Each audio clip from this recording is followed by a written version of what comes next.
The subcommittee will come to order.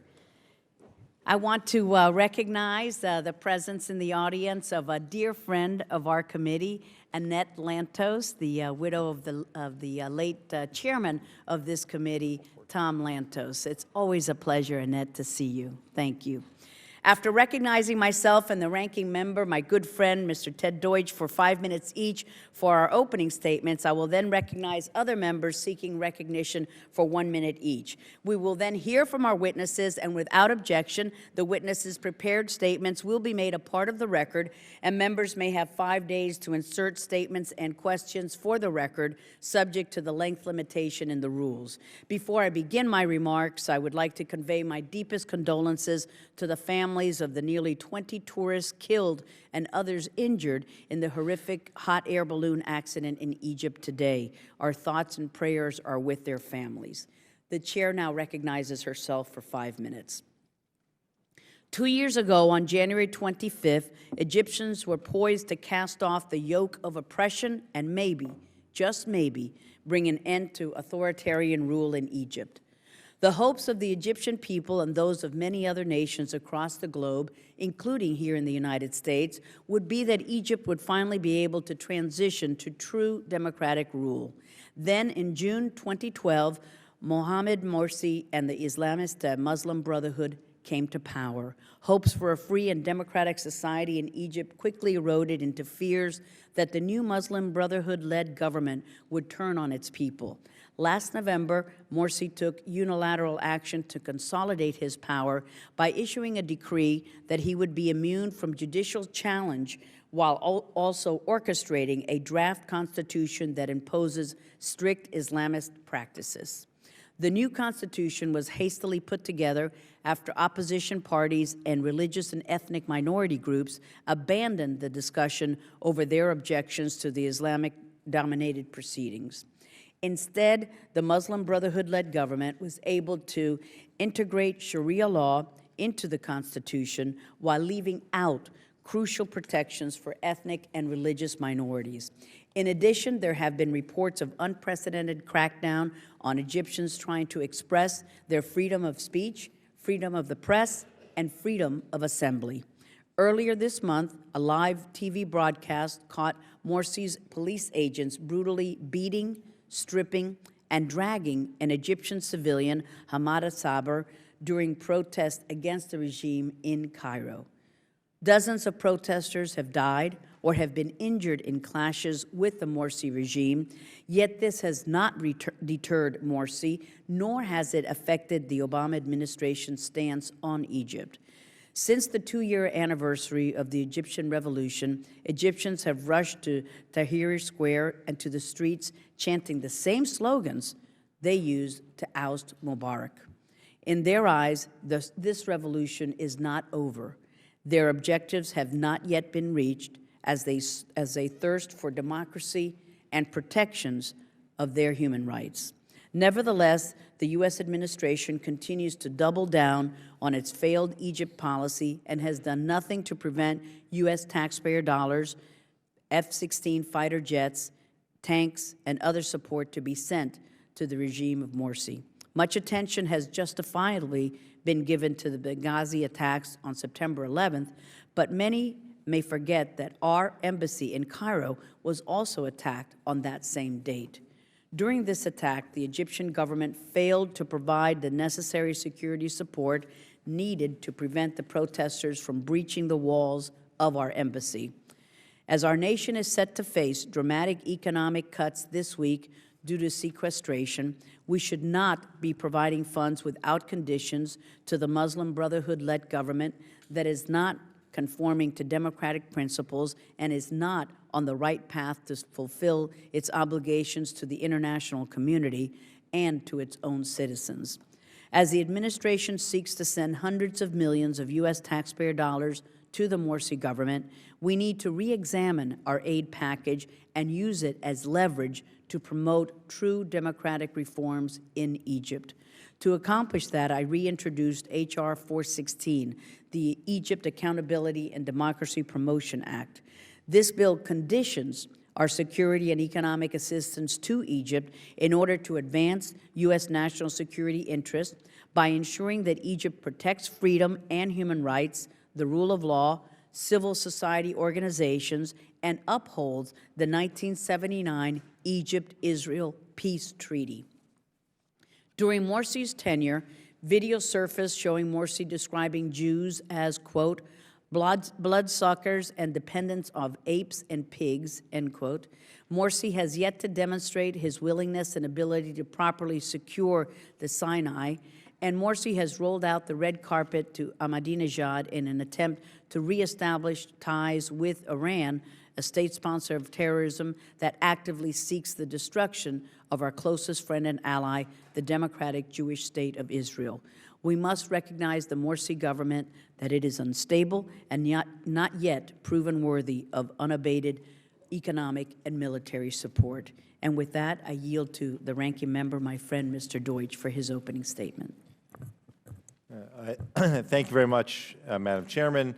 Thanks to the witnesses for appearing today. And before I start, I also would like to just express my condolences to the families of those who were lost in the tragic hot air balloon accident, families who literally are in all parts of the globe, and our thoughts and prayers will be with them.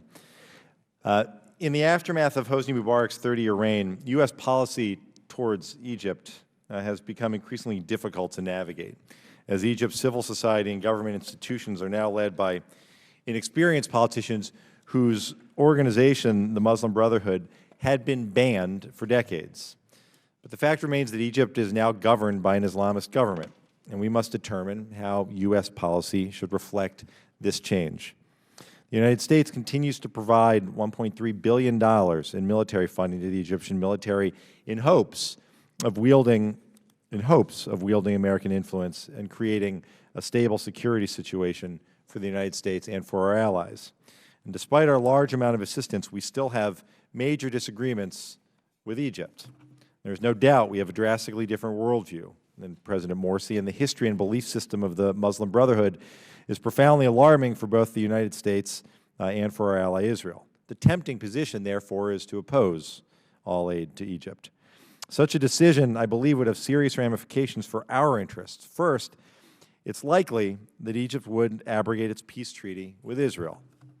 Second, the Egyptian military would lose tremendous power, and the military still operates virtually independent of the Morsi government, and weakening the military would give the Muslim Brotherhood nearly complete control. Third, it's safe to say that Ahmadinejad and the Iranian regime would love nothing more than to see the U.S.-Egypt relationship crumble, as it would bolster Iran's ambitions to be the region's power. Therefore, despite my objections to many aspects of the current Egyptian government, I cautiously continue to support our military and economic assistance to Egypt, but only if we can be certain that our aid is used in the smartest and most effective way possible, only if it protects the security interest of the United States and our allies. The collapse of U.S.-Egyptian relations would pose a grave security threat to our troops in the region and to Israel, and the effects would reverberate throughout the Middle East. The U.S. has been cautious in dealing with the new Egyptian leadership, and continued political missteps and outrageous statements by President Morsi seem to repeatedly highlight our concerns. Morsi's attempt at seizing extra presidential powers in November, the rushed passage of an incomplete constitution, the continued refusal to engage with opposition parties have reignited tensions across Egypt. These actions beg the question, can Mohamed Morsi and a Muslim Brotherhood-led government be a reliable U.S. partner?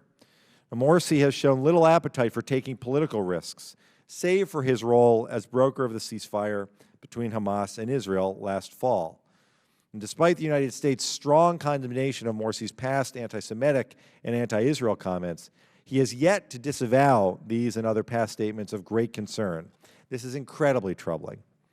Yet Morsi has repeatedly given assurances that he will uphold the 1979 peace treaty with Israel. In addition, the Egyptian military has been destroying smuggling tunnels in the Sinai into Gaza, the main route used to transport weapons to Hamas. But the Sinai became a virtually lawless region following the revolution. Instability in the Sinai had given way to an increase in kidnappings and activity by radical groups, all of which culminated in an attack along the border that killed 16 Egyptian soldiers last August. In the 6 months since the attack, the Egyptian military has ramped up its efforts to control the Sinai, and I'm encouraged by the cooperation between the Israeli and Egyptian militaries. But it remains to be seen whether Morsi has the political will to withstand any future rise in domestic opposition to the peace treaty with Israel. I'm encouraged by yesterday's news that President Morsi has moved parliamentary elections to May in order to allow for all Egyptians to take part. The secular opposition, now somewhat united, is already threatening to boycott those elections. President Morsi must engage the opposition in a meaningful way. Efforts to shut out the opposition will result in the continued polarization within Egypt and continues to keep tensions running high on the streets. It's incumbent upon the United States to send a clear message that democracy must be upheld. President Morsi simply must commit to ensuring the rights of all Egyptians. We've got to ask ourselves, and I hope our witnesses will address what level of trust, if any, exists between the Muslim Brotherhood and the opposition parties. Is the Muslim Brotherhood attempting to consolidate power? And finally, what are the next steps to ensure that American interests and the interests of our allies are protected while not letting Egypt become a failed state or worse? I look forward to exploring these issues and others with our panel. And again, thanks very much for being here today. Thank you very much, Mr. Deutsch. I will now recognize members for a 1-minute opening statement, should they desire. Mr. Shabbat of Ohio, the chairman of the Subcommittee on Asia and the Pacific, is recognized. Thank you, Madam Chair, for holding this important hearing to look at developments in Egypt 2 years after the so-called Arab Spring. One of the great concerns I had at the time of the revolution in Egypt, a concern I know you shared as well, was that the rise to power of the Muslim Brotherhood and its Islamic jihadist allies would threaten the peace and security in the region, particularly with regard to our closest ally in the Middle East, Israel. And I'm sorry to say that those concerns 2 years later have not been alleviated. I'm looking forward to hearing the testimony from our distinguished panel of witnesses this morning, who I know will share their thoughts with us on what's happening now in Egypt and what developments we can expect to see in the months ahead with regard to our bilateral relationship, the Egyptian-Israeli relationship, Egypt's role in the Israeli-Palestinian peace process, and the stability, or lack thereof, of the Morsi government. I know their comments will be enlightening, and I know we all look forward to them. Thank you very much. Thank you so much, Mr. Shabbat. Mr. Vargas of California is recognized. Thank you very much, Madam Chair. I also want to thank you for holding this hearing and thank the distinguished panel for being here today. I, too, have great concerns about the issues in this region, especially here in Egypt. The Morsi regime and the Muslim Brotherhood rule means that our national security interest for the rights of and also the rights of the Egyptian people, I think, are threatened. I've seen, and all of us have seen, since the assumption of office in June 2012, President Mohamed Morsi has done a terrible job in bringing about a peaceful transition of power from marginalizing his opponents, critics, and protesters to strengthening their relationships with Iran. Morsi's actions have rightfully caused great concern here in the United States. I would also ask the panel if they could address the issue of what effects these developments in Egypt will have on our peacekeeping forces. My understanding is that we continue to have 600 Americans in Egypt, as well as 1,000 others in the force. So anyway, I would like to hear about that too, because I think it's very important for us to know how Egypt is destabilizing the peace with Israel and as well threatening our own troops. Thank you. Thank you. Mr. Kissinger of Illinois is recognized. Thank you, Madam Chair, and thank you all for coming. You know, one of the concerns, especially over the next few days, as we deal with sequester, which we're all going to get sick of hearing. I already am. We're dealing with the question and the issue of America's role in the world, and especially when it comes to Egypt. What I'm concerned about and what I'm interested in hearing from you is, what do we do to stay engaged in Egypt? What leverage do we have besides just aid? Because I'm afraid that we're sending the message, both with sequester and I think, frankly, with this administration's actions, that America is disengaging from the world. And my concern is, when you see America retreat from the world, you see that retreat followed up by chaos coming where America once was. And I fear the day when our allies no longer love us and our enemies no longer fear us. And so my concern and my question is, how do we ensure that we have the maximum leverage in Egypt? How do we maintain an alliance with them, but also hold them accountable to the values that we believe in and, frankly, the values that America stands for around the globe? And I thank you all for coming in. Thank you, sir. Mr. Kennedy of Massachusetts is recognized. Thank you, Madam Chair, and thank you to the ranking member, and thank you very much to the witnesses for being here today, and to the chair again for holding a very important hearing today. We heard so much about the role of Egyptian youth in igniting the Arab Spring, the Arab awakening, and the important role that it played in Tahrir Square in the demonstrations, and the youth movement throughout North Africa and the Middle East. And I would love to get, and I'm looking forward to hearing your comments about what the international community, what the United States can do and should be doing in order to make sure that so many of these young adults that are coming of age in a transition to democracy continue to believe in democracy and continue to make sure that they have a stake in this process as we move forward. Thank you. Thank you, sir. Mr. DeSantis of Florida. I'm not going to make a statement, Madam Chairwoman. Thank you. I will give your time to Mr. Meadows of North Carolina. Thank you, Madam Chairman, and thank you to the witnesses for being here today. Specifically, as we look at this particular issue, I would love for you to address, as we start to look at, there's been reports recently of a draft constitution and comparing that to the 1971 Constitution and the word changes that are out there. And so as we start to look at that, some of the things mentioned in there were very problematic when we look at a democracy and truly the rule of law. And so I would love for y'all to comment on that, and thank you. I yield back. Thank you, sir. Congresswoman Meng of New York is recognized. Thank you. Thank you, Madam Chair and Ranking Member, and thank you to the witnesses for being here today. There are obviously very disturbing trends in Egypt that must be closely monitored. Egypt must recognize that its greatest threat is not Israel, but rather the scourge of extremism and violence that is overtaking its country and threatening the stability of its neighbors. As such, our military aid to Egypt must increasingly focus on border security, counterterrorism, and counterinsurgency activities, and we must insist that our aid serves these purposes. So as not to repeat the mistakes of the past, we must pressure Mr. Morsi's government to build the institutions and civil society necessary to achieve true democracy. Relatedly, I'm deeply concerned about the threats to women in Egypt. The recent surge in violence against women and the curtailment of their political rights are not only women and human rights issues, but they also lead us to question the Egyptian government's commitment to a free and democratic society.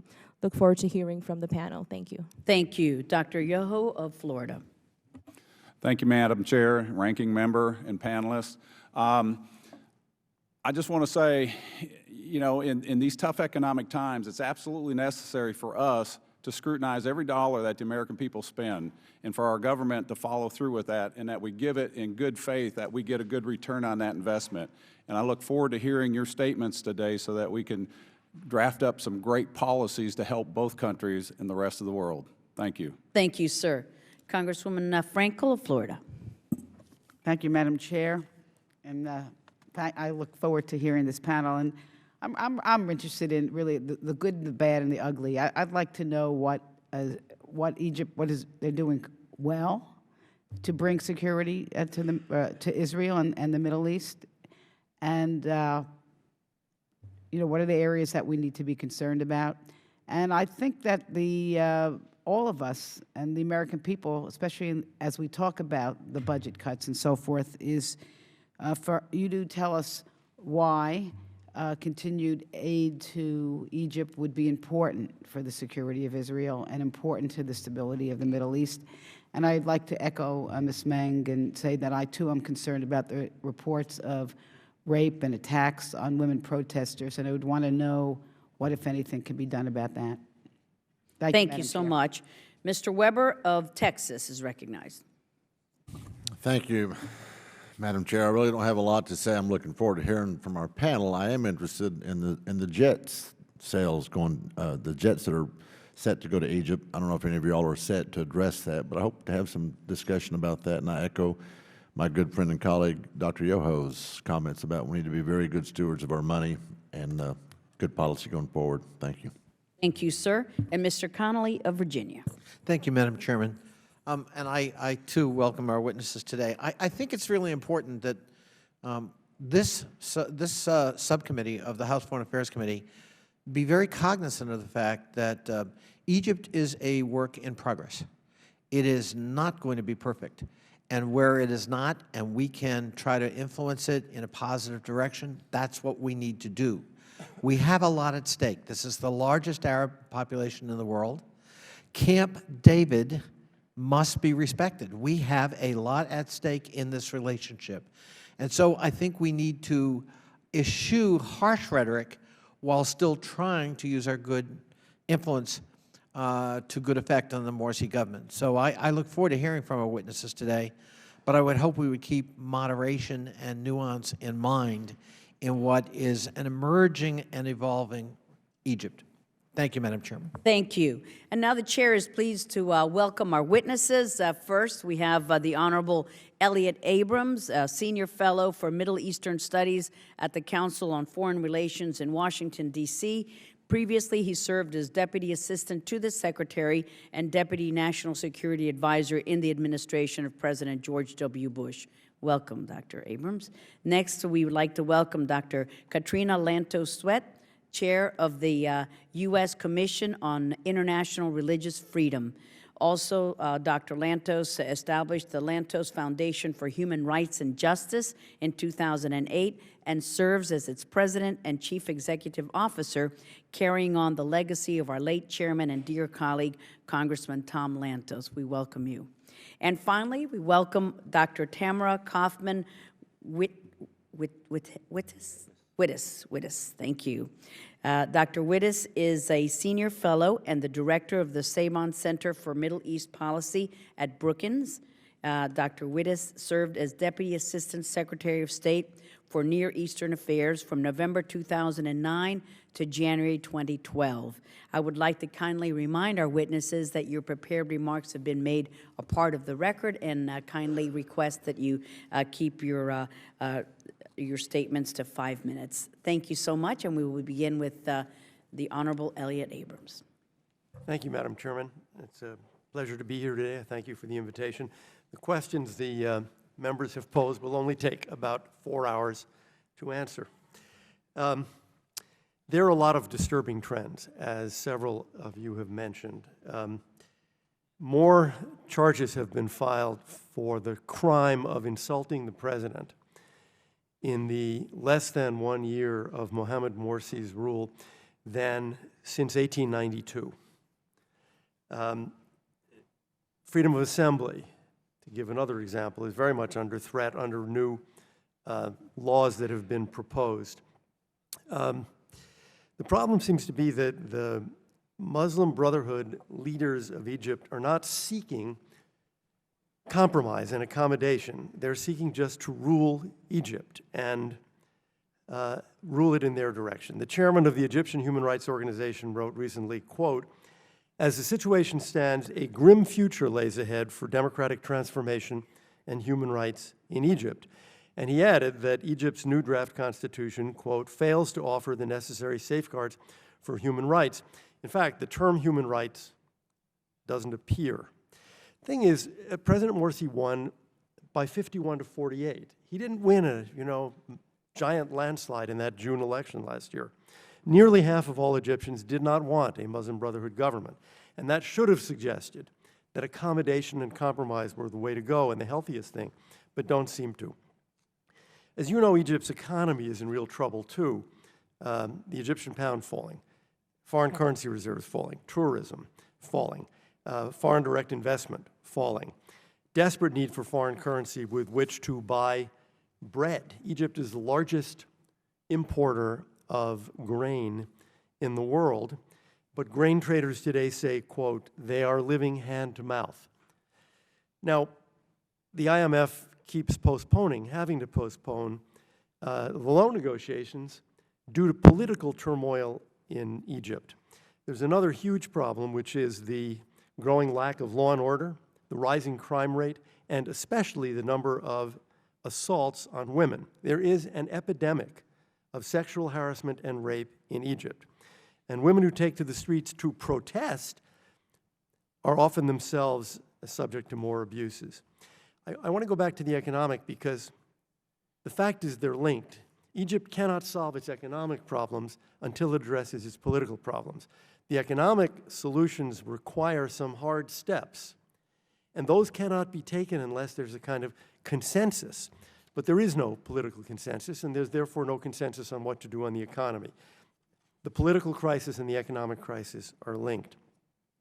So I would urge the committee to take a bottom-to-top look at our aid program, the timing, the conditionality, and the composition.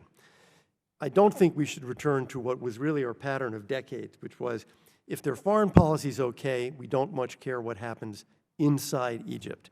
I think that was a mistaken policy. I don't think we should be supplying things like F-16s that Egypt does not need to address the security concerns that it really has. The absence of law and order in the streets, the problems of anarchy, really, in parts of the Sinai, the prevention of terrorism in the Sinai. We run a great risk, I fear, of appearing to many Egyptians to be indifferent to the human rights struggle that is taking place in Egypt today. If we are on autopilot with the aid program, that is the message that they're going to receive. And despite the huge changes in Egypt in the last couple of years, there really haven't been many changes in our aid program. So there's no impact from President Morsi's horrendous anti-Semitic comments. There's no impact from the new constitutional provisions, which disfavor anyone but Sunni Muslims. There's no impact from the continuing trial of 43 NGO workers who were set to work on our aid program. Those trials have not ended, but there's no impact on our aid program. I think all of this needs to be taken into account as you look forward to the continuation of the aid program in Egypt. I don't think it can be right that those vast changes there lead to zero changes in the way we give aid to Egypt. I urge you to undertake that kind of review, and I thank you again, Madam Chairman, for holding this very important hearing. Thank you so much, Dr. Abrams. Dr. Lantos-Sweat, thank you. Thank you so much, Madam Chairman. This is an extraordinarily important hearing, and we can always rely on you, Congresswoman Ros-Lehtinen, to draw attention to the most pressing issues of the day, and so I'm really very grateful that you have chosen to convene this hearing.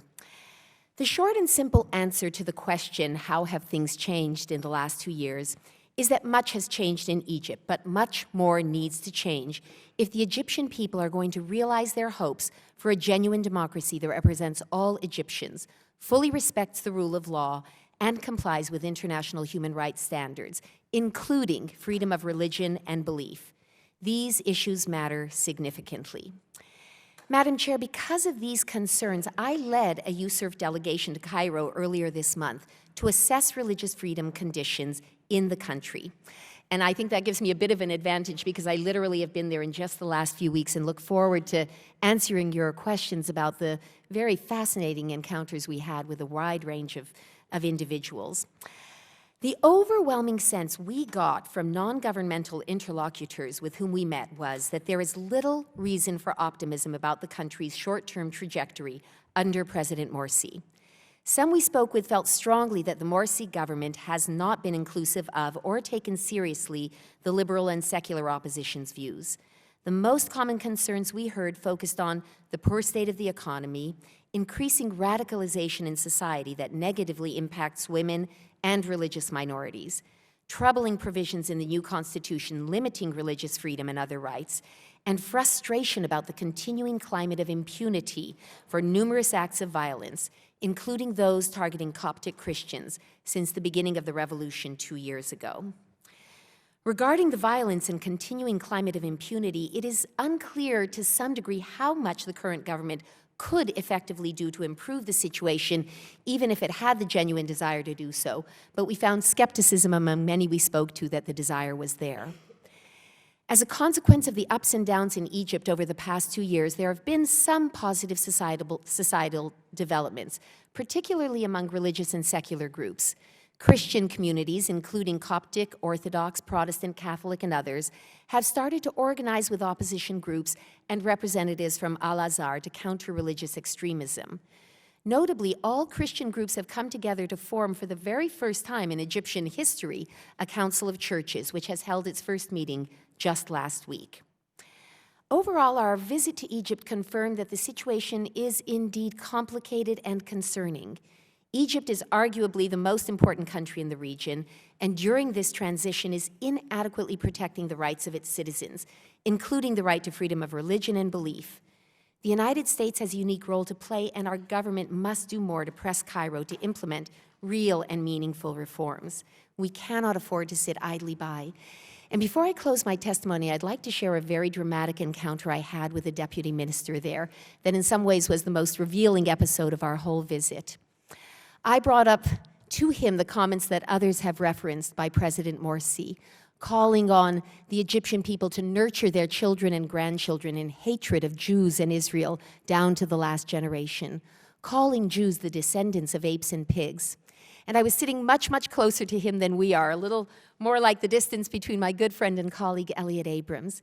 And I said to this individual, who happened to be a Salafi Muslim, I said, "Your president is calling on hatred for me and for my children to be nurtured in your children down to the last generation. Your president is calling me the descendant of apes and pigs, calling my 7 children the descendants of apes and pigs." You could hear a pin drop in the room. I said, this is not the conduct, this is not the language of a civilized society. This is not the way people address their fellow citizens and their fellow human beings in a civilized society.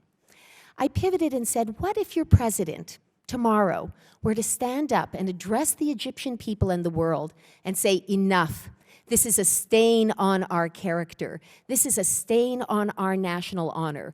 Never again, no more will we permit people in positions of responsibility and power in our country to speak in this way about our cousins, the Jews.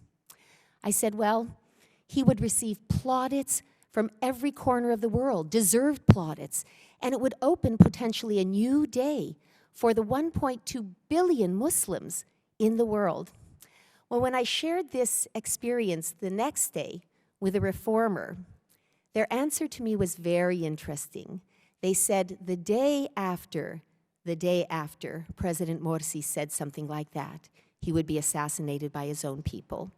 And I found that perhaps to be the most disheartening and most illuminating moment of our trip to Egypt. I look forward to answering your questions. Thank you so much. Dr. Kaufman-Wittes. Thank you. Thank you, Madam Chairman. Ranking Member Deutsch, distinguished members, delighted to be with you.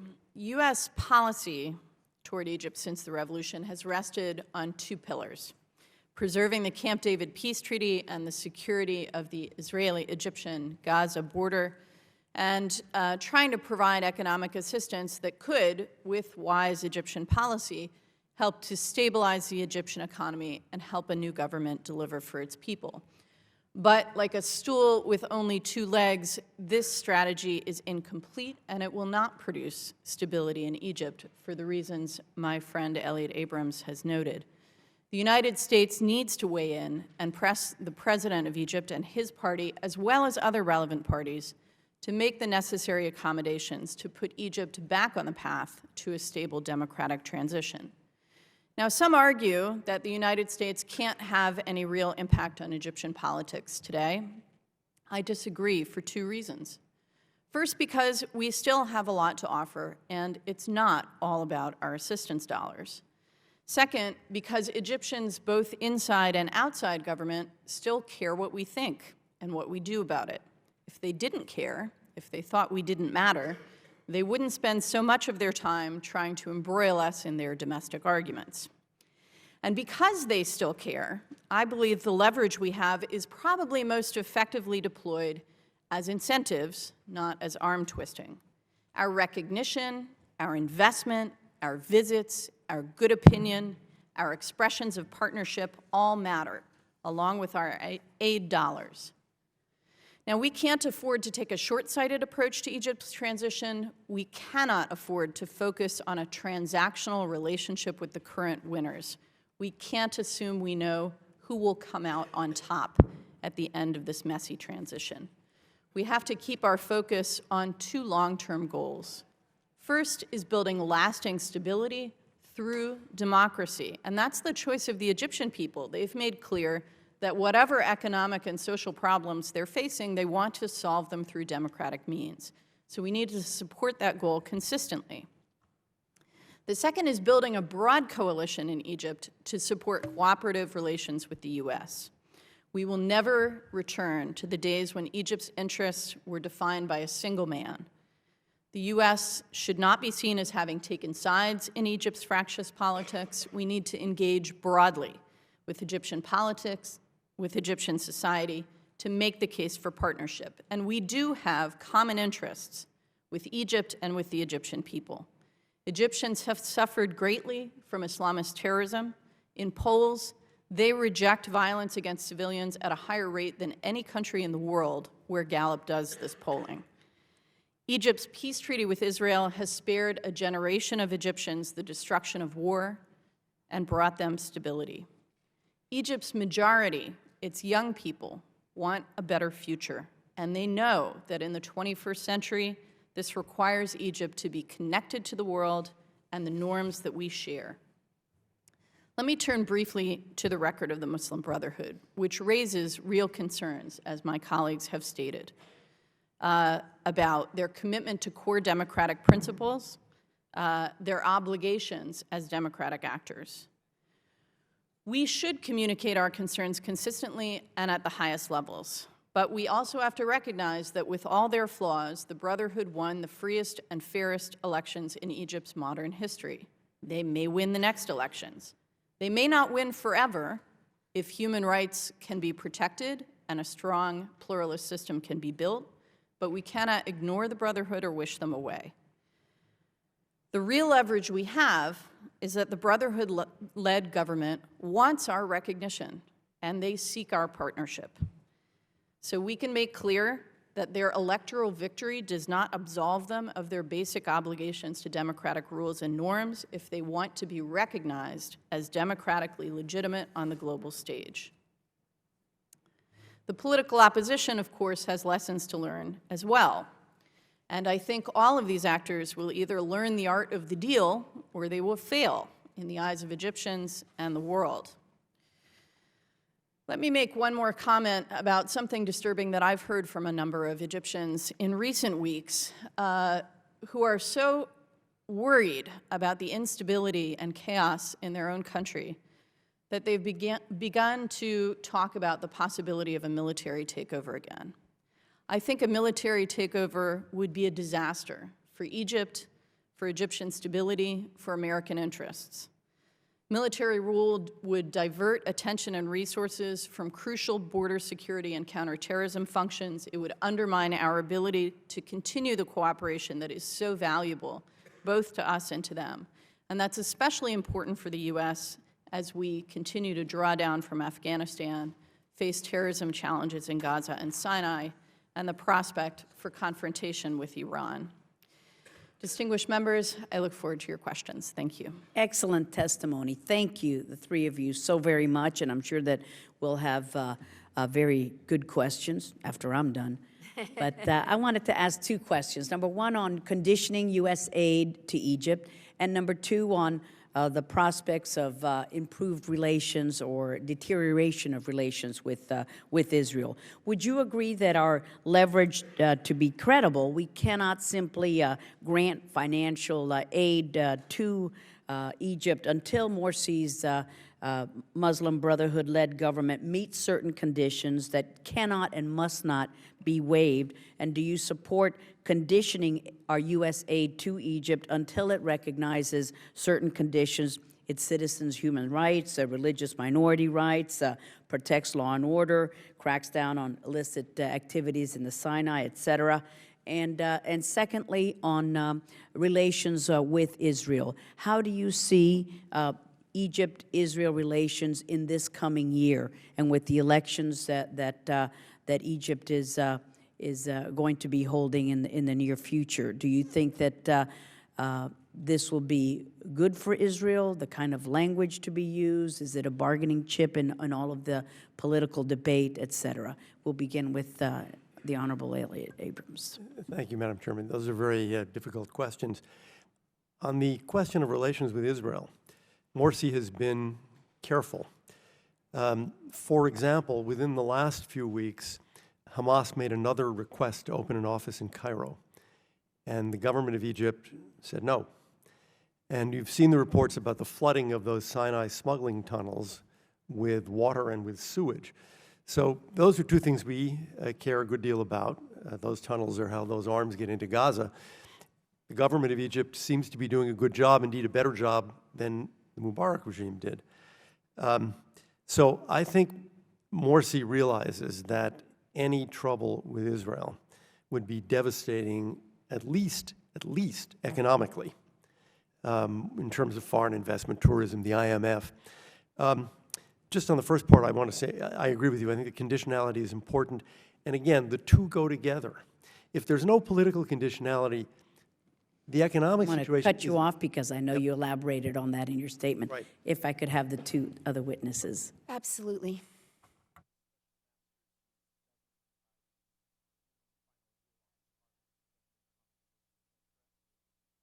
Can you hear me now? Sorry about that.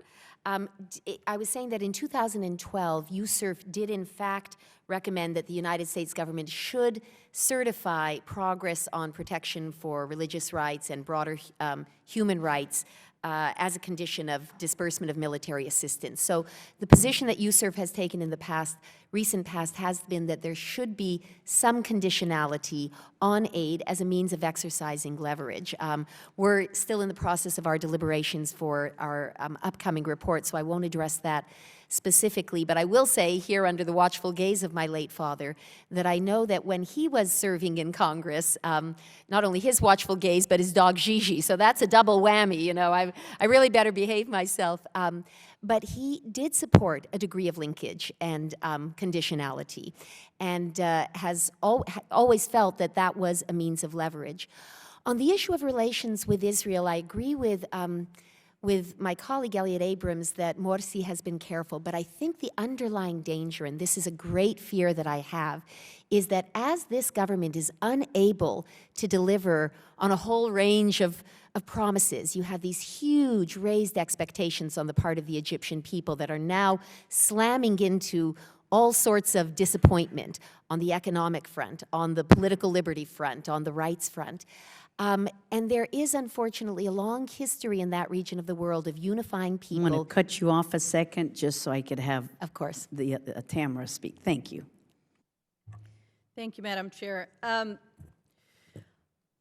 I think we have to distinguish first between the military aid and the economic aid. The economic aid, as you know, has been shrinking over the last 10 years or so. And so I think on the economic side, we can be most effective either by putting more money on the table if we think it's a good investment, or more likely by working with others. If you look at the total package of assistance that is waiting on the signing of an IMF loan, it's about $14.5 billion. That is a much more significant lever than what we can provide alone. And so we should work to develop conditions that are shared by the Western governments and the multilateral organizations that are providing this aid. Thank you, and we'll wait for your Israel answer on another time. My ranking member, Ted Deutsch, is recognized. Thank you. Thank you, Madam Chairman. Egypt's currently among the largest recipients of aid from our country. Our aid to Egypt is a stipulation of the Camp David Accords. It's been the backbone of our relationship with Egypt for decades now. And if we were to eliminate aid to Egypt, we risk U.S. security, I think Israel's security, stability within the region. We give bad actors in the region, like the Iranian regime, I think exactly what they would want. But it's not just a question, and you've already started speaking to this, it's not just a question of whether or not we provide aid, it's how, I think we need to ask the question, how do we provide it, what do we provide, and in the context of both of those questions, how human rights, respect for women and religious minorities, democratic principles, to the extent there's conditionality, how do we do it? What are the metrics? How do we figure that out? As to how we provide the aid, when we provide foreign military funding to countries. They pay, as I understand it, they pay for their purchases up front. In the case of Egypt, they have the opportunity to finance their purchases. They pay their contracts out over time. The only other country that enjoys that system, I think, is Israel. And so the Egyptian military now has multiple contracts outstanding with American defense firms. A study that the GAO did back in 2006 found that Egypt had agreements in place in excess of $2 billion, some of which weren't going to come due until 5 years later. And the point is, if something happened that required a quick cutoff of U.S. aid to Egypt, like a violation of the Camp David Accords, at that point the United States and ultimately the American taxpayer would be on the hook to pay the termination penalties that the defense contractors would be owed. So should that continue, and should the conditionality be part of perhaps how we administer that aid? And then finally, and you've spoken to this some, but I'd like you to elaborate. For the past 30 years, Egypt's been purchasing military hardware like F-16s and Apache helicopters and M1A1 tanks. But Elliot Abrams has spoken to this, and we've now heard from many of my colleagues that perhaps it's in our national security interest and Israel's security interest, and most importantly, Egypt's own security interest, that we shift from supplying those sorts of offensive capabilities to advanced counterterrorism capabilities. And I'd like you to address what that would actually look like, what that shift would entail. And then the last question is, what would the Egyptian military and would the Egyptian government object to greater intelligence and counterterrorism cooperation with the United States? And if the answer to that is no, they wouldn't object, then shouldn't they acknowledge that U.S. assistance may be better served by focusing on those other areas? And Dr. Wittes, let's start with you, and then we'll come back. Thank you, Congressman Deutsch. Briefly, I think on the economic side, the most important change we can make is to reverse the one change we've made since the revolution. We've halted our democracy assistance and our support for Egyptian civil society. And at a moment of transition, that's, I believe, a mistake and something we need to correct. We need to resume that support now. On the military side, yes, I think that increasingly the Egyptian military and the Egyptian government are aware that their primary security challenge is not a massive land force invading their country. It is the 21st century security challenges we are all facing, and that we need to work together to combat. And I think in many ways the Libyan revolution and the spiraling effects of that on the neighborhood drove that point home. I think this is a time when together Egypt and the United States can do a real strategic reassessment of military aid and how we use it. And thanks. And Mr. Abrams, what would that look like? Too much of the money goes to very big ticket items like F-16s. If you're trying, for example, to keep order in Sinai, F-16s are not helpful. Other things may be, helicopters may be, APCs may be, Jeeps may be, training may be. So I think you'd lose some of the big ticket items, but you'd have a different composition of the military aid program.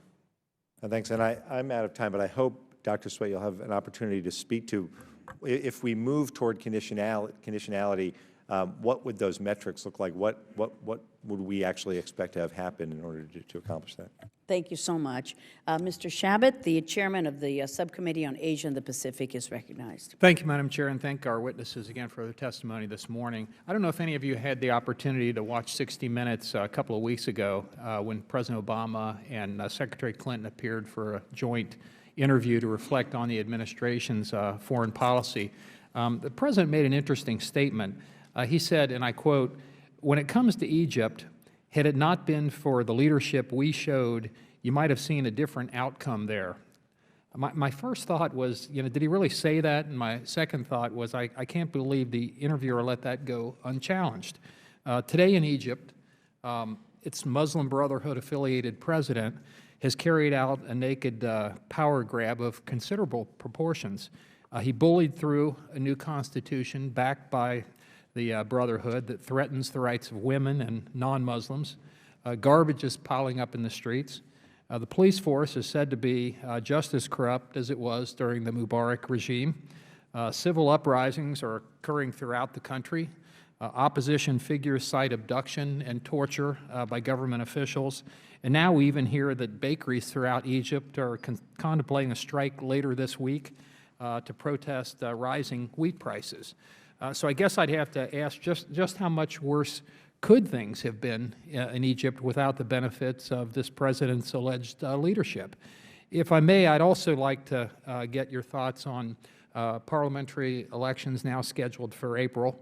Egyptian opposition leader Mohammed el-Baradei told the BBC yesterday that if the elections are held, given the adoption of the Islamist-drafted constitution, it could set the country on a, quote, road to total chaos and instability. And then he added, we need to send a message loud and clear to the people here and outside of Egypt that this is not a democracy, that we have not participated in an uprising 2 years ago to end up with a recycling of the Mubarak regime, unquote.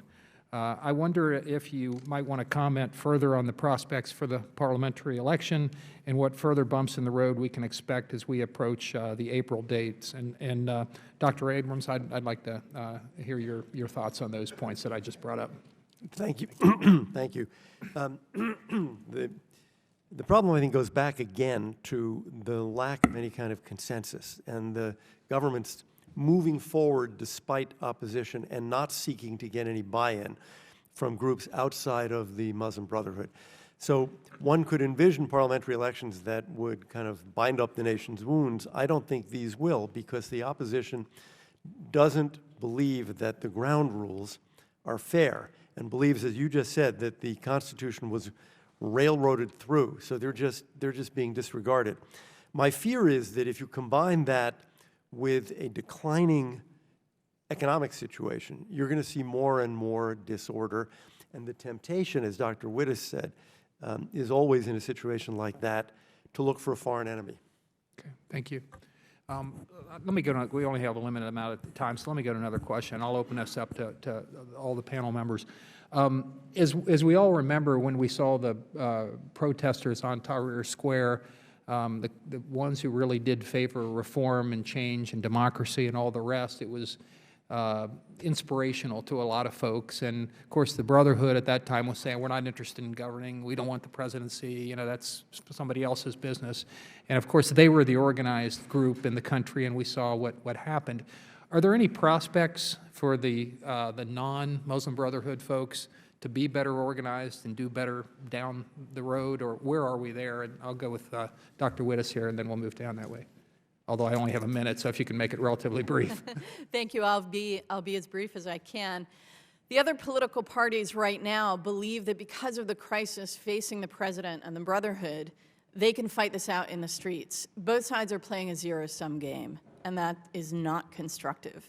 Ultimately, if these opposition parties are going to be successful, they have to get in and compete and win people's votes.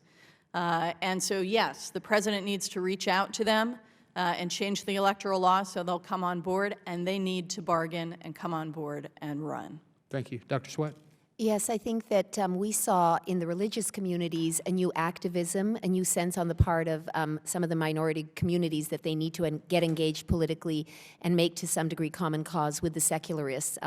They have no confidence in this government, no confidence in their role in the society in the future, and there were very, very grave concerns expressed about the Constitution and the way it bakes into the cake some of the illegitimacy that they see in the government. Thank you. And I ran out of time, but just let me say it was a real honor to work with your father on this committee for so many years. So thank you so much. It really was. He was a hero to so many.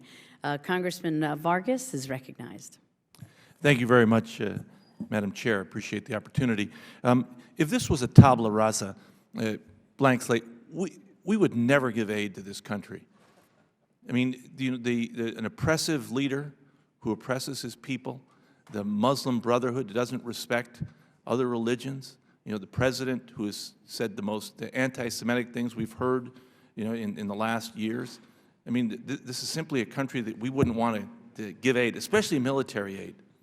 However, a lot of us do remember Anwar Sadat. We do remember that Egypt did come together and sign a peace treaty. We remember him, ultimately causing him his life. They didn't kill him the next day, but they took a few years, but they ultimately did assassinate him for that. He spoke at the Knesset.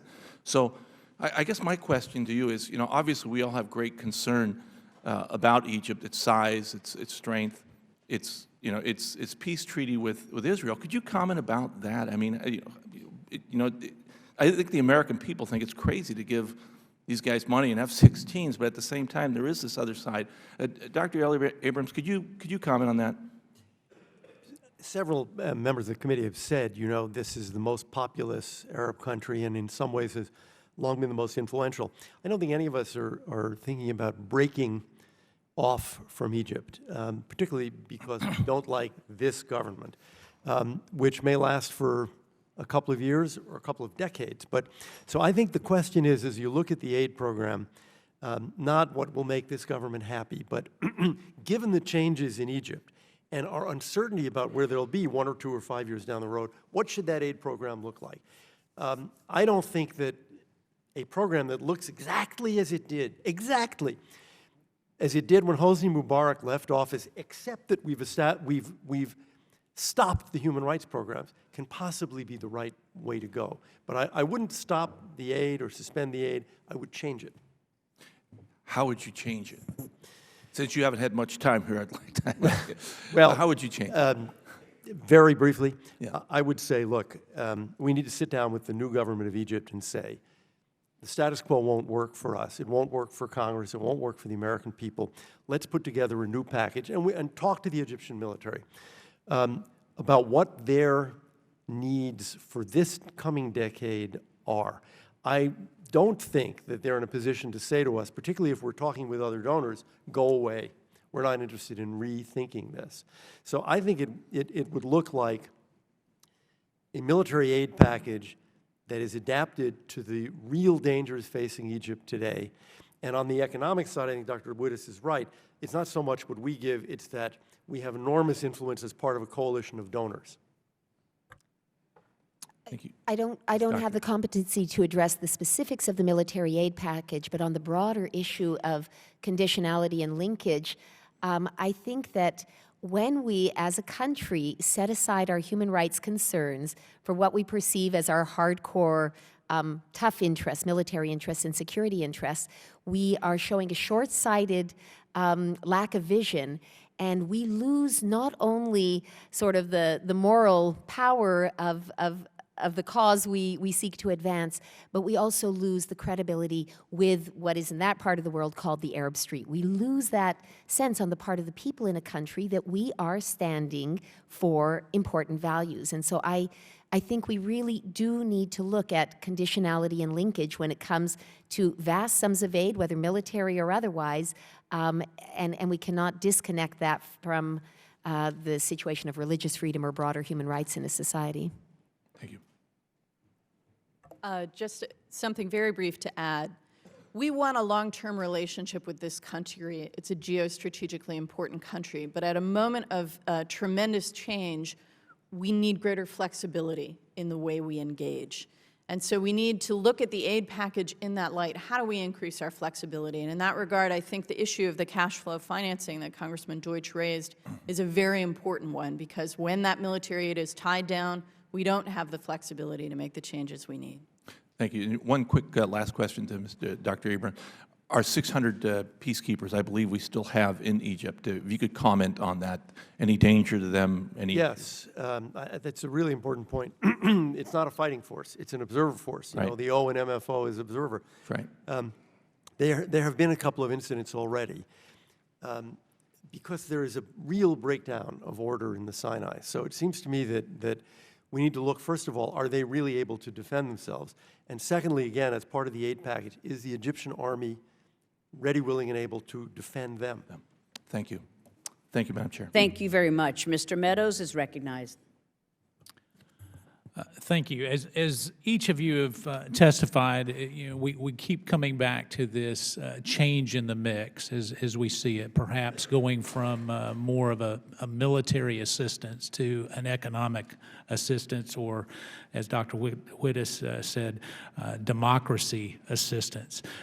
Can you characterize that a little bit better in terms of, where we're not just sending dollars there with no conditionality, as you would put it? How do we look at the dollars that were spent in terms of taking away from the military assistance and seeing if we truly have some stability in terms of peacekeeping within in the region? And each one of you can comment on that.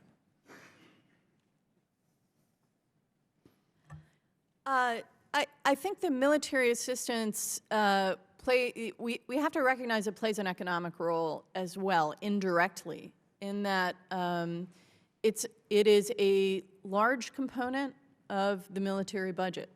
And so it You has, mean our military budget the or theirs? The Egyptian budget. And so Okay. it has a displacement effect. To the extent that our military assistance is helping them carry out crucial functions, if we were to transfer that to economic assistance, some other way they'd have to pay for that, or it wouldn't get done. So we do need to look at the practical consequences of making such a shift. I'm actually of the view that working with others in the international community, we could put an economic package on the table that would be significantly larger and could be a positive incentive for the right kinds of decisions by an Egyptian government. The administration put into its last budget proposal a Middle East transition fund that would make money available to governments in the region that were making good choices. Okay, what are those good choices? Let's get back to the condition, because we all want to get together and sing Kumbaya. But what are those good choices that we're looking at there? Transition to democracy, in other words, enshrining human rights, protecting minorities, building good institutions with transparency and accountability. Good economic choices, meaning free market choices and choices that will produce stability and deliver for people, not just for corrupt cronies. Okay. Based on the changes to the Constitution, do you see that those protections for religious freedoms being really valid? If I could address that, I think one of the most critical issues that we would need to look to as a metric as to whether or not Egypt is going to be capable of reforming is, in fact, whether they revisit this very problematic constitution.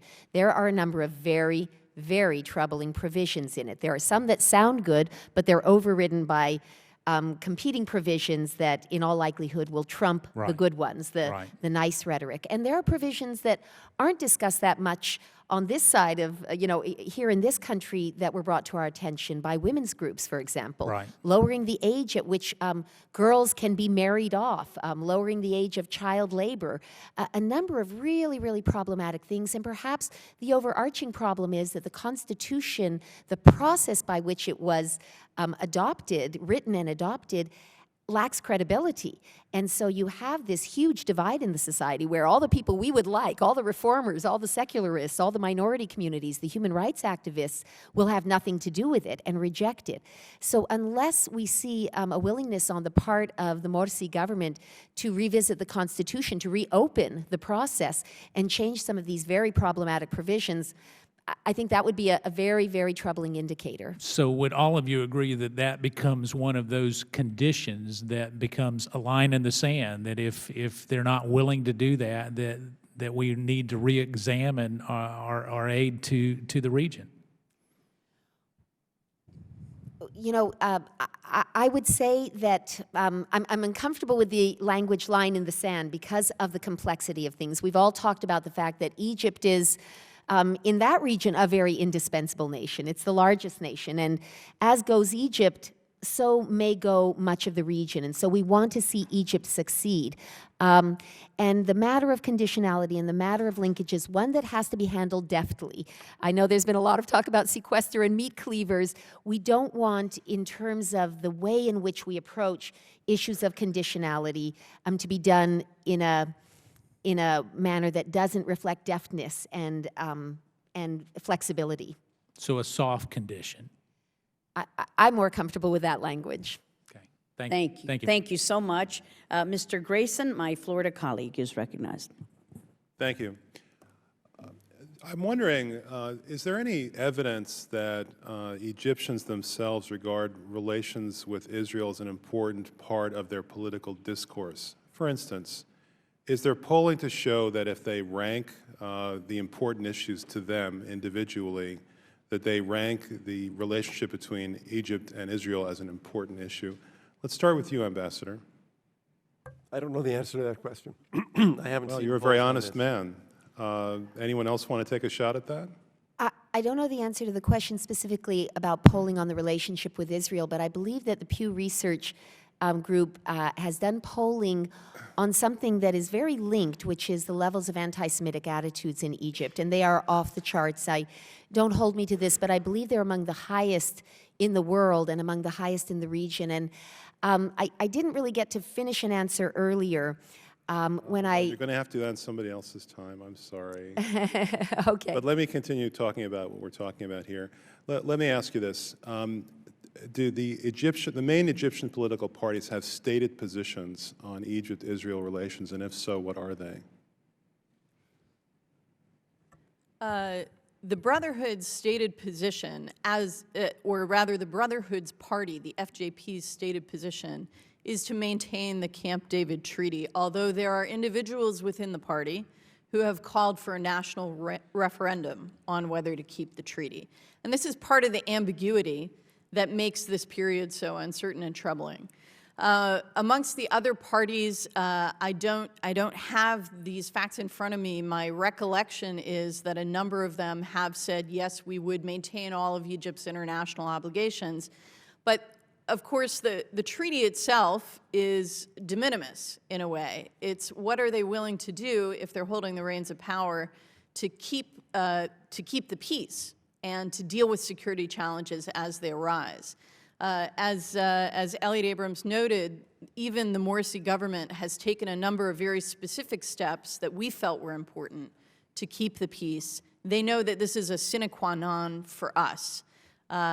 I think the question we have to ask ourselves is that all we want? Well, given the high level of anti-Semitism that you just described, why is it that no political party in Egypt has tried to galvanize its own support by trying to exploit that anti-Semitism? Or has that happened? I think that has happened. I think that's incorrect, what you just said. In fact, I think exploiting anti-Semitism is taking place on a daily basis from pulpits, in newspapers, in academia, and on the part of politicians. And the great fear that I have is that if Egypt is not successful, and we want Egypt to succeed, it's an old playbook, not a silver linings playbook. It's an old dark cloud playbook in that region and in other parts of the world, that whipping up anti-Semitism, finding a scapegoat, and making Israel, which I must say in the minds of most Egyptians, Israel and Jews are synonymous. There is no differentiation between hatred of Jews and hatred of what they view as the Jewish Zionist entity. So sort of the bright lines that we might say, you know, will they or won't they abide by the Israeli-Egyptian peace accord, and the indication is that for the timing, the intention is to do so. Those lines get very muddied in the discourse there. And I think that we do our foreign policy a disservice when we don't realize the extent to which these vitriolic, venomous, and really poisonous attitudes seep into and characterize the lens through which they view relations with Israel. Well, is that anti-Semitism programmatic? In other words, are there specific elements of anti-Semitic platform, like, for instance, let's say, terminating the Camp David agreements? Or is it simply a manifestation of emotion and hatred and very little beyond that? Well, I think manifestations of emotions of hatred rarely are confined and rarely don't have spillover effects in terms of the policies of nations. So, again, I think it's accurate to say that programmatically no party has come out and said, we want to destroy Israel, we're going to wipe it off the face of the map, we're going to abrogate the peace treaty.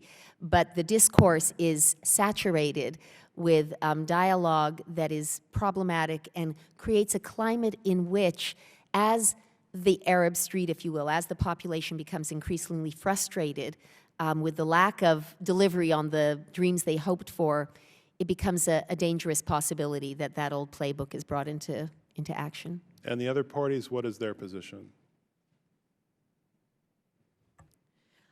There isn't a lot of specificity on this, frankly. I think it's opportunism more than anything. Right now, the priorities of the Egyptian people are jobs, education, and healthcare. But if governments aren't able to deliver, if parties can't deliver on those core needs, then the temptation to populism gets much, much stronger. Thank you. Thank you. all. Thank you very much. Dr. Yoho of Florida is recognized. Thank you, Madam Chair. Thank you, guys. I appreciate the input. This is something that just fascinates me. You know, back in the 1800s, de Tocqueville came to the United States to see how our country was succeeding and growing so well.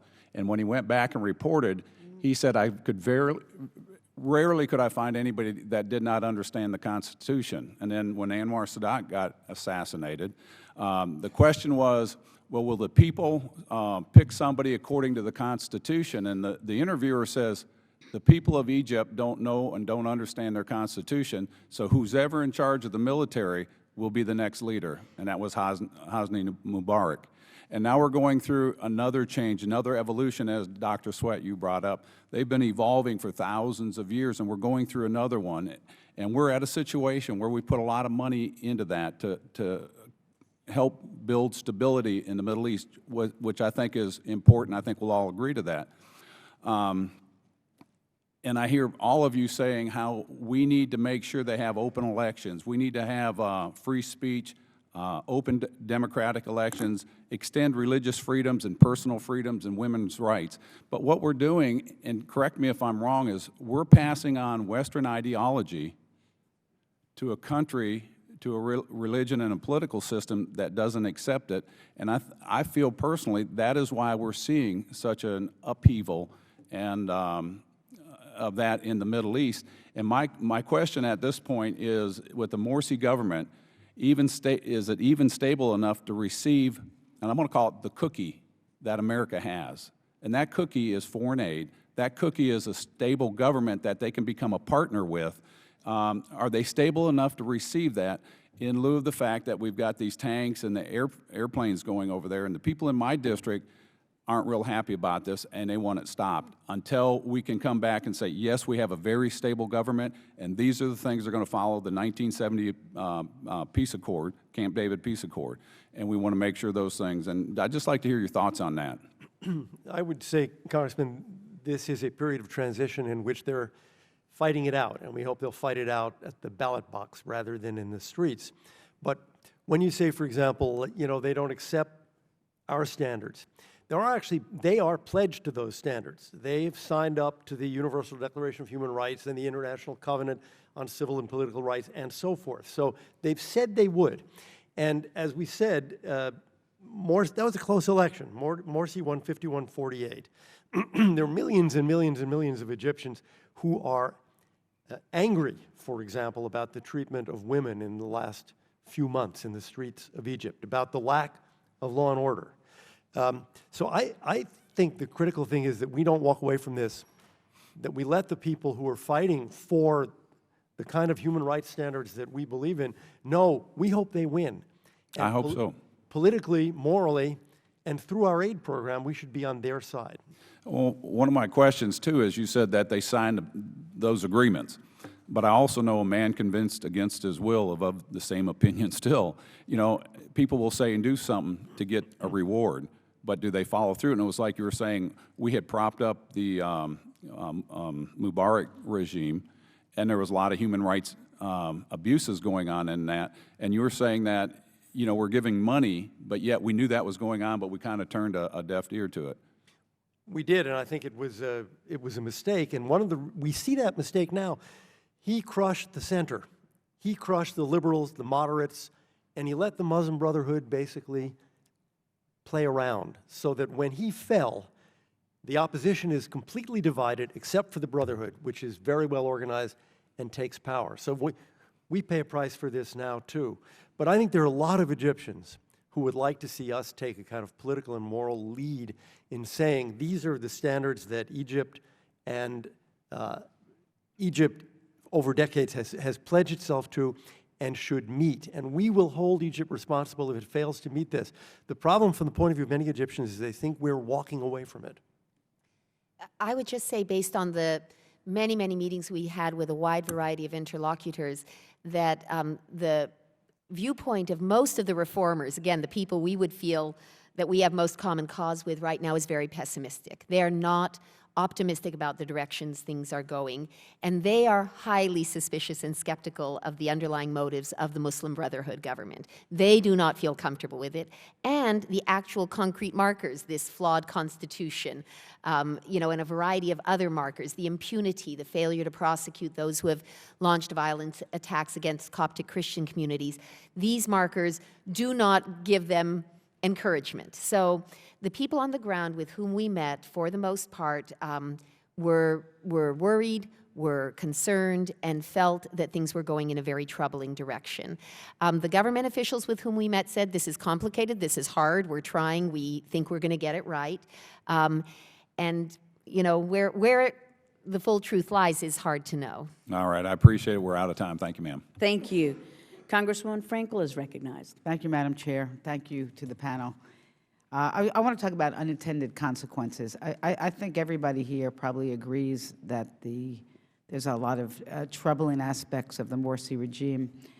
My question to you, and especially as it relates to the security of Israel and the stability of the Middle East, what are the unintended consequences of us withdrawing aid now or having conditions that could not be met? Well, I think one reason why we haven't seen significant change in the aid relationship is because things are uncertain. Responding tactically in the initial follow-on to dramatic events makes sense. I think that the way the Gaza crisis in November was resolved demonstrates that this Egyptian government understands the importance not only to the United States, but to its own interests and its own priorities, taking power, keeping power, and governing, of keeping stability with its neighbors, and particularly with Israel. So at the sort of practical, functional level, I think we've achieved our objective. The question is, how do we ensure that we're creating an environment where the security of Israel and the sustenance of the Egyptian-Israeli peace treaty will be maintained over the long term? And that gets to some of these societal issues that we've been discussing, but it also gets to the fact that the Egyptian people have priorities that are domestic priorities. And they know that they need trade with the world, they need tourism from the world, they need investment from the world, and they're not going to get that in an environment of chaos or an environment of conflict with their neighbors. So the maintenance of peace with Israel is fundamentally in the interests of the Egyptian government, the Egyptian military, and the Egyptian people. And part of the role that we can play, I think, is to help make that case across Egyptian society and in all our engagement with Egyptian political actors. I agree with everything that Dr. Witt has said. I would just add that, interestingly, President Morsi is now something of a moderate within his government, and I think we need to be mindful of the fact that he is being pulled in even more extreme directions by some of the Salafist elements within his own government and his party. So he does not enjoy, you know, full support and stability for this somewhat more moderated, if you will, and stability-oriented posture that he has taken. So, you know, the evolving nature and the inherent instability and uncertainty of what we're facing there makes policy decisions very, very difficult. And you referred to the law of unintended consequences. It's the great fear of every policymaker. You may be doing the right thing, but will you get the right result for doing the right thing?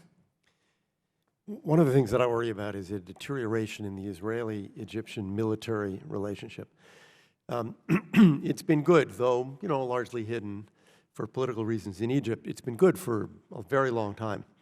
What we've seen in the case of Turkey, which was a terrific relationship, Israel-Turkey military, it's pretty much gone. And it's not the Turkish military that did that, it's the Turkish political leadership. That's something we should be worried about. I think I'd say the mill-mill relationship between Israel and Egypt has deteriorated significantly since Mubarak left. The question is how to maintain what's still there. Mostly that's, of course, not our job. It's the job of the Israelis and the Egyptians. But I think it's something that we should talk to the government of Egypt about, because it is set against this background. It's harder and harder to do if the overall discourse is anti-Israel and anti-Semitic in a very great degree. But I think that's something to watch for. Thank you very much. Mr. Weber of Texas is recognized. Thank you, Madam Chairman. This is for Mr. Abrams to start with.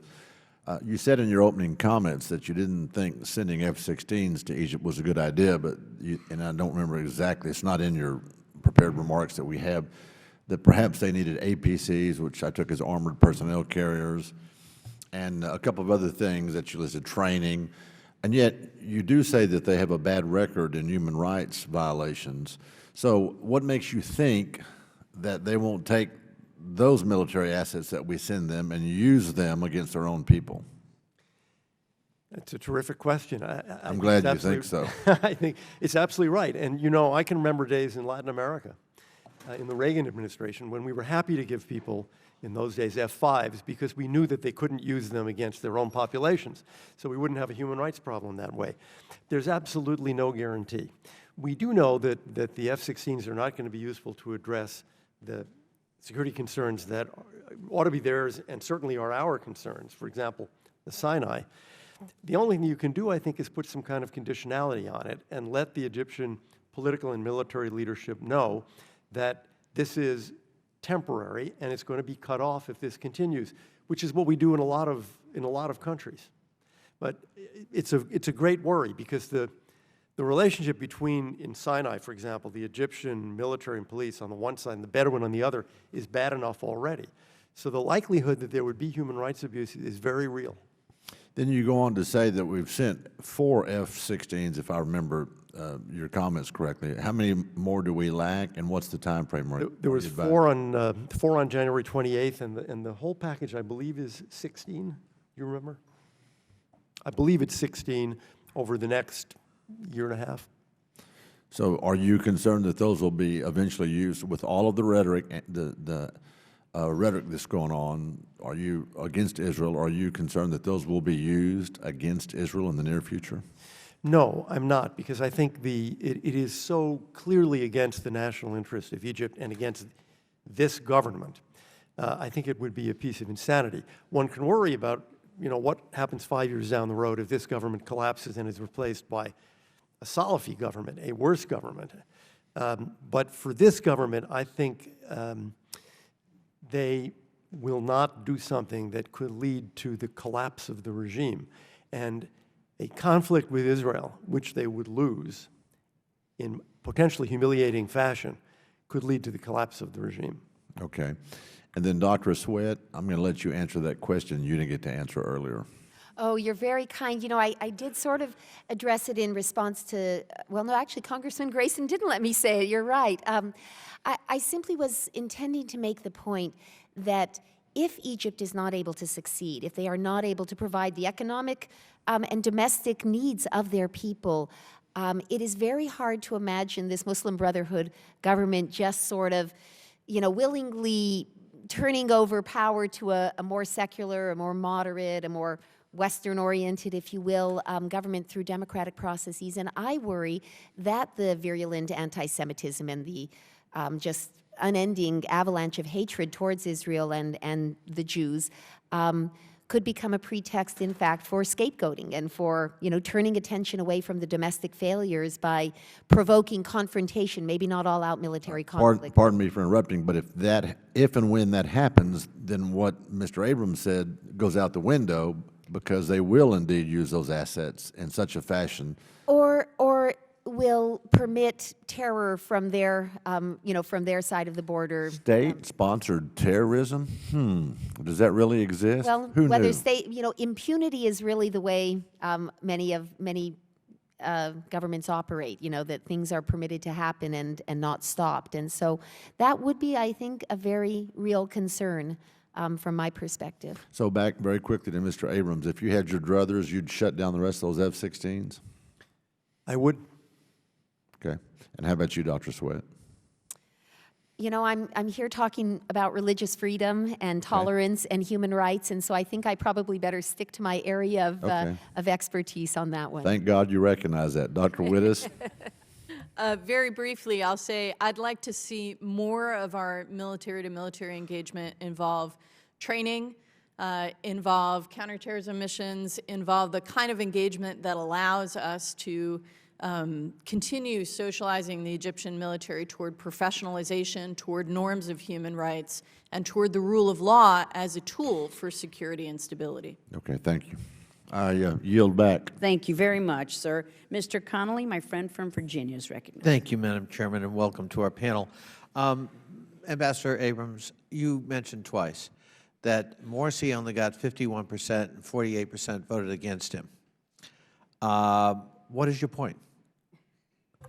My point is that he should recognize in ruling Egypt that he's not a dictator, that there's going to need to be widespread public support, including in the parliament, among the other parties to do the hard things that this new government of Egypt has to do.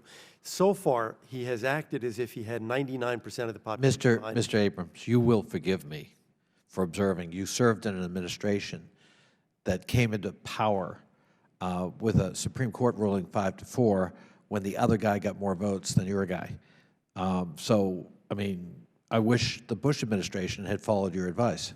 Well, I think we did because in terms we had of that a thing called humility. Congress. Well, I don't think Democrats feel that was the case. I think it's very dangerous business, frankly, when we question the legitimacy or implicitly question the legitimacy of an election. There may have been irregularities. The fact of the matter is Morsi won an election. Whether it was 51% or 80%, he won. And we have to deal with it. And I think we're in dangerous grounds when we, I think question the legitimacy of it, and especially when we've had our own problems, frankly, in our own country. I didn't use the word legitimacy, Mr. I understand, Connolly, but and I would compare Tunisia, where they also won an election, but have had a coalition government in an effort to reach out to other parties. But you made a very good point, from my point of view, which was that for 30-something years, we supported the Mubarak government, and in doing so, we sort of were complicit in turning a blind eye to the creation of any alternative political space.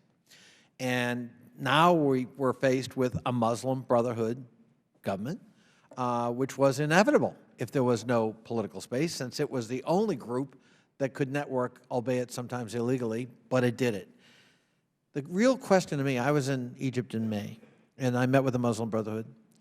It was before Morsi's election, and I wonder if you'll each comment. But to me, the real question is, can the Muslim Brotherhood evolve to some level of acceptable democratic governance that respects the rights of minorities, especially, I mean, Dr. Sweat, you talked a lot about anti-Semitism, but we haven't talked about Coptic Christians and the respect for that very substantial minority in Egypt, and what rights are they going to have in this new constitution that got forced through the legislative body. So to me, that is the question, and I wonder if you agree with, is that the question, and what's the proper role of the United States in trying to help them with that? It seems to me a sledgehammer is not going to help. They've got their own domestic politics, and if it looks like they're caving to our pressure that's rather crude, I don't think politically that's going to work. So in the time that's left, I wonder if you'd care to comment. Dr. Wittes. Thank you. I think we have a lot of cards to play. As I said, I think they care about our recognition. They care about the seal of approval, if you will, from Western governments. It's why President Morsi was so eager to continue with his trip to Germany, even though he was facing massive protests in the cities of the Suez. And he didn't get the full-throated support of the German government in the way that he wanted because of the human rights problems in his country. So I think that we need to continue to think about that kind of leverage. Also, ultimately, what will compel the Muslim Brotherhood to behave in a way that can make them a constructive democratic actor? Competition.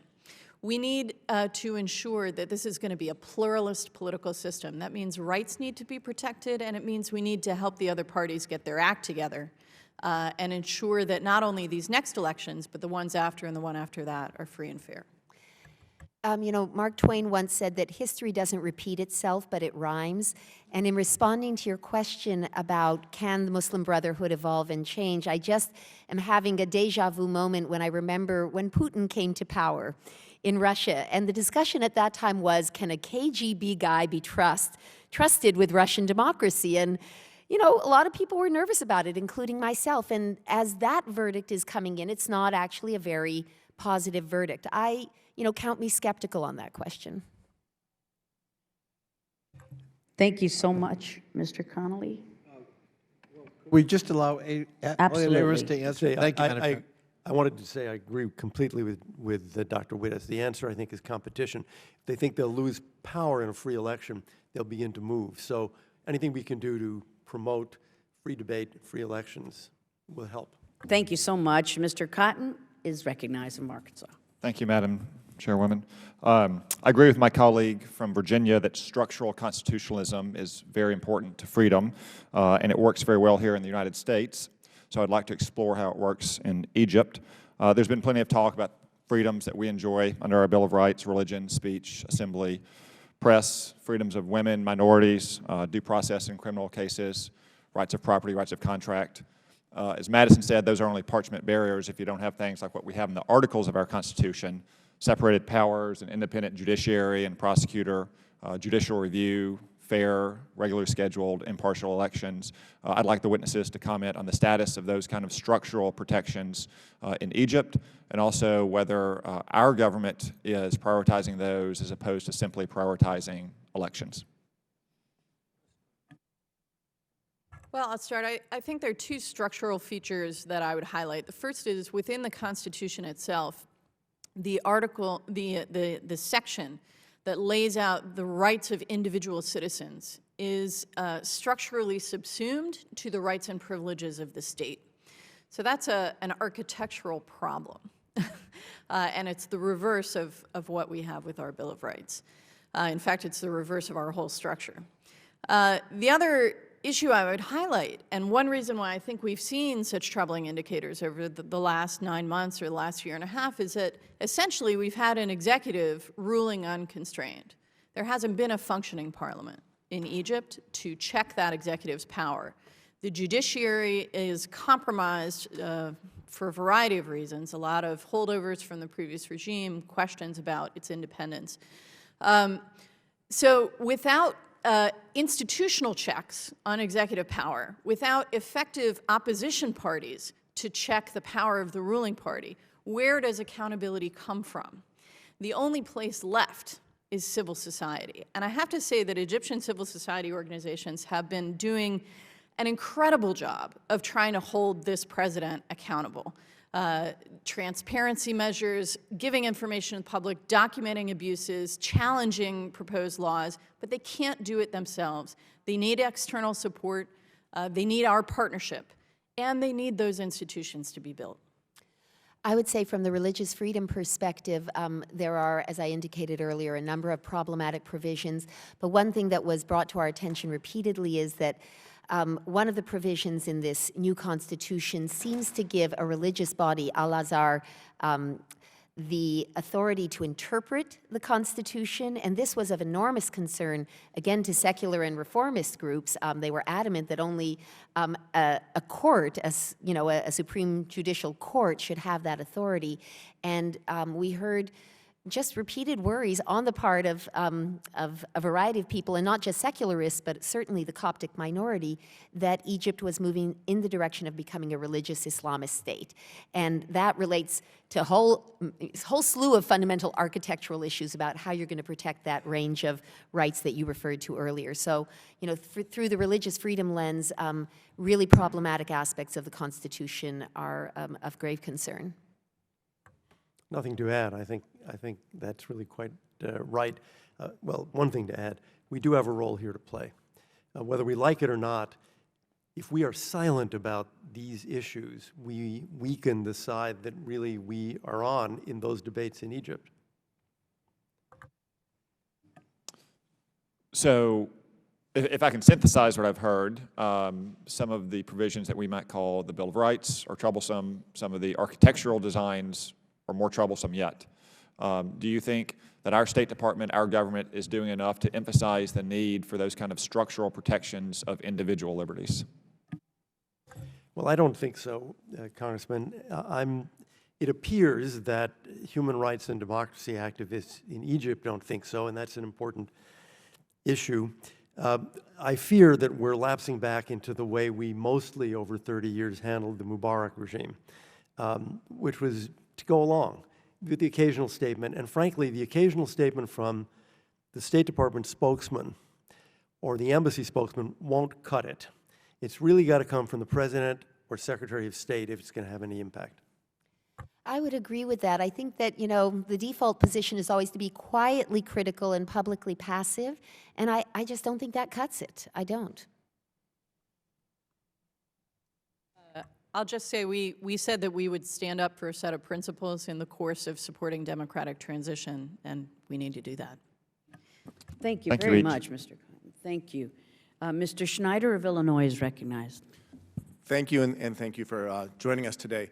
Ambassador Abrams, you talked about the importance of mill-mill relationship between Egypt and Israel, and I'd like to take and explore a little bit beyond the personal relationships across the board, both Egyptian-Israeli, Egyptian-United States.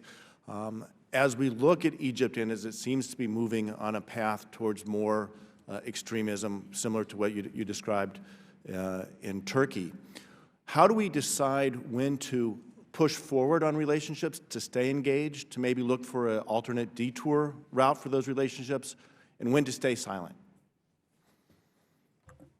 I think it's very difficult, of course, to make those decisions. One way to do it, I think, is to be talking to the people who are fighting for the things that we believe in, the standards we believe in Egypt, the democracy, human rights activists, who are feeling let down right now. They'll have an important view of whether more statements by the United States would help or hurt, and what's a good symbolic act to take. I think we should also be talking to some of the other embassies in Egypt. Some are active on human rights issues, many are not. But you know, you have, in a sense, to rely to some degree on your diplomats too.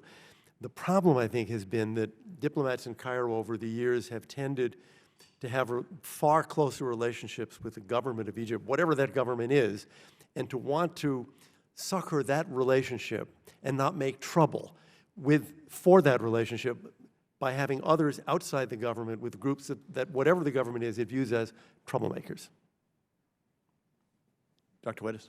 Thank you. I'll tell you a few of the things I have heard from activists on the ground, because I think Elliot's right. We need to listen to them. They have said, please don't cut off economic aid. We're in desperate straits, but hold our government accountable. They've said, please don't invite President Morsi to Washington until he has dealt with the political facts he needs to deal with here at home.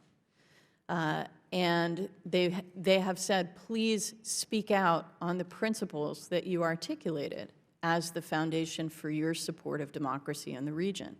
And we have said repeatedly, in fact, from the beginning of the Obama administration, that parties that want to participate in democratic politics need to respect equality of all, including women and minorities. We've said that they need to respect the rules of the election after the election as well as before. So the precedents are all there, but we need to be consistent about applying them. But occasionally, desperation can be the enemy of accountability, especially for diplomats. How do we make sure, as we're trying to hold Egypt to our standards, that we're not pushing them in the wrong direction, that we hold to the accountability while maintaining the support that they require? You know, one thing that I think we need to bear in mind is we are not holding them to our standards. We're holding them to international standards to which they have subscribed. We're holding them to treaty obligations that they freely undertook, which they are not being accountable to. So, you know, it sometimes is important to keep that distinction in mind. Certainly in the work that we do at YouServe, we do not seek to hold other countries to America's standards on religious freedom, which in some ways are not entirely identical to international standards. We seek to hold them to international standards, and I think that that needs to be emphasized in our dealings, because then it has less of a, you know, it's perhaps less offensive in terms of how we deal with other countries. If I may just make one more point, I think there are politics here, too. A lot of the persuasion involves helping them recognize that adhering to these standards is in their own interest. Right. A lot of Coptic Christians voted for Mohammed Morsi in the hope that he could bring along some more conservative forces to recognize that Egypt had to be an Egypt for all its citizens. And when he was inaugurated and spoke those words, they had hope. He promised to appoint Coptic Christians to his cabinet, and he's reneged on a lot of those promises. So but there is a constituency there. Egyptian politics doesn't have to be dictated by sect or by religious identity. It has a strong national identity. And if we can help Egyptian politicians see how they could benefit, then I think we'll be farther along. Ambassador Abrams. Just one quick remark. You do not need to worry that Secretary of State Kerry is going to be getting memos from the Near East Bureau that says, break off from Egypt, let's just cut them off. I think we need to worry that the memos from the Bureau and the cables from Embassy Cairo are going to be, go slow, go soft, it's difficult here, let's not make trouble, let's be careful, let's nurture the relationship. I think they're going to go far over in that direction. It's built into the system. Thank you. Thank you. Congressman Deutsch and I agree. Excellent panelists. Thank you very much. And the subcommittee is now adjourned. Thank you, ladies and gentlemen.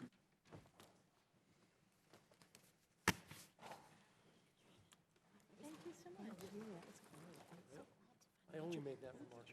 Absolutely. I only made that remark when you left. Thank you.